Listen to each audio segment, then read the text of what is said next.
السلام عليكم ورحمة الله وبركاته. الحمد لله رب العالمين، والصلاة والسلام على إمام المتقين نبينا محمد وعلى آله وصحبه وتبعه إلى يوم الدين. أما بعد، فأعوذ بالله من الشيطان الرجيم. بسم الله الرحمن الرحيم. فلا تقل لهما أف ولا تنهرهما قل لهما قولا كريما। আজকের বক্তৃতা প্রতিযোগিতা অনুষ্ঠানের সম্মানিত সভাপতি, ন্যায় মানদণ্ড হতে বিজ্ঞ বিচারক মন্ডলী, সুদক্ষ পরিচালক, আজকের সুধী, আমার নির্ধারিত বিষয় ইসলামে মায়ের মর্যাদা ও অধিকার। এ সময় সংক্ষিপ্ত কিছু আলোচনা করার চেষ্টা করবো ইনশাআল্লাহ। প্রিয় উপস্থিতি, মা কথাটি ছোট্ট হতে শুনতে যেন ভাই, মা কথাটি ছোট্ট হতে শুনতে যেন ভাই, ইহার যে নামছে বধুর ত্রিভুবনের নাই। মা আল্লাহ তাআলা শ্রেষ্ঠ দান, পৃথিবীর বড় নিয়ামত। মা সবচেয়ে আপনজন, সবচেয়ে প্রিয়জন। পৃথিবীতে সব মহব্বতের স্বার্থ থাকতে পারে, মায়ের মহব্বতে কোনো স্বার্থ নেই। নিঃস্বার্থভাবে মা সন্তানকে ভালোবাসেন, আদর স্নেহ দিয়ে বড় করে তোলেন।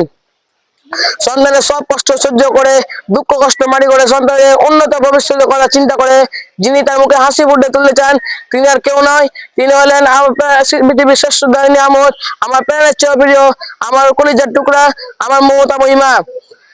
বন্ধুরা, একজন মাই পারে তার সন্তানকে উন্নত উচ্চ শিখরে আরোহণ করতে পারে, আর একজন মাই পারে তার ধ্বংসের আতঙ্ক হলে নিক্ষেপ করতে পারে। এই জন্য প্রবাদ আছে, give me a educated mother, I shall give you educated nation. আমাকে একজন আদর্শ মা উপহার দাও, আমি তোমাকে একজন আদর্শ জাতি উপহার দিব।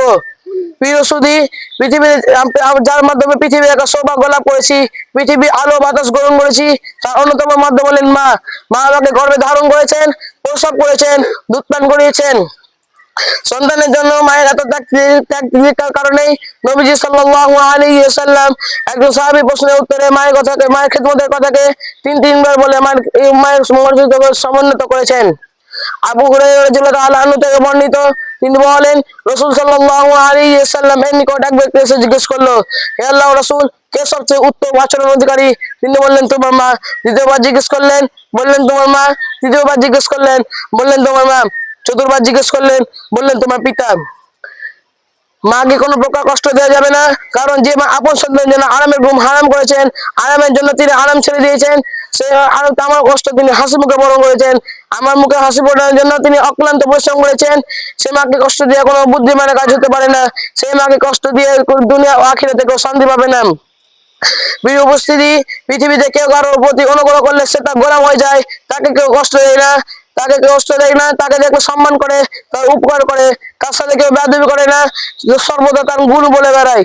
তো সাধারণ অনুগ্রহকারী যদি এই সম্মান হয়, ভক্তি আর ভালোবাসা এতই বেশি হয়, তাহলে মাকে কেমন ভালোবাসতে হবে, মাকে কেমন সম্মান দিতে হবে, তা কোনো বিবেকবানের কাছে অস্পষ্ট নয়। মায়ের হুকুম সর্বদা মেনে চলতে হবে, কারণ মায়ের সাথে বেয়াদবি করা যাবে না, ধমকের সঙ্গে কথা বলা যাবে না, তার সামনে উচ্চ স্বরে কথা বলা যাবে না। তাই তো আল্লাহ তাআলা ইরশাদ করেন, ফালা তাকুল লাহুমা উফফিন ওয়ালা তানহারহুমা কুল লাহুমা কাওলা কারীমা। তাদেরকে উফ পর্যন্ত বলো না এবং তাদেরকে ধমক দিও না, তাদের সাথে সম্মানজনক কথা বলো। পৃথিবীতে যারাই বড় হয়েছেন, মায়ের মন খুশি করে বড় হয়েছেন, মায়ের দোয়াতে বড় হয়েছেন, মায়ের সাথে বেয়াদবি করে বড় হয়েছেন, এমন একটা দৃষ্টান্ত পৃথিবীতে পাওয়া যাবে না। আবু উমামা রাদিয়াল্লাহু তাআলা, শুধু তাই নয়, বন্ধু, মায়ের খেদমতের দ্বারা জান্নাত পাওয়া যায়। পক্ষান্তরে মায়ের খেদমত না করলে, মায়ের কথা না মানলে রয়েছে কঠিন হুঁশিয়ারি। তাই তো আল্লাহ আবু উমামা রাদিয়াল্লাহু তাআলা আনহু থেকে বর্ণিত, তিনি বলেন, রাসূল সাল্লাল্লাহু আলাইহি ওয়াসাল্লামের নিকট এক ব্যক্তি এসে জিজ্ঞেস করলো, হে আল্লাহর রাসূল, সন্তানের উপর পিতামাতার দায়িত্ব কি? তিনি বললেন, তারা তোমার জান্নাত অথবা জাহান্নাম। মায়ের প্রতি অধিকার থাকা সত্ত্বেও আজকে সমাজের অধিকারের প্রতি কোনো গুরুত্ব দেওয়া হচ্ছে না। আজকে সন্তানেরা পশ্চাতে ধ্যান ধারণায় মগজ ধোলাই করে মায়ের সাথে বেয়াদবি করছে, প্রিয় মাকে মারধর করছে, মাকে বোঝা মনে করে বৃদ্ধাশ্রমে রেখে আসছে, যা আজকে সমাজের জন্য শান্তি হুমকি হয়ে দাঁড়িয়েছে।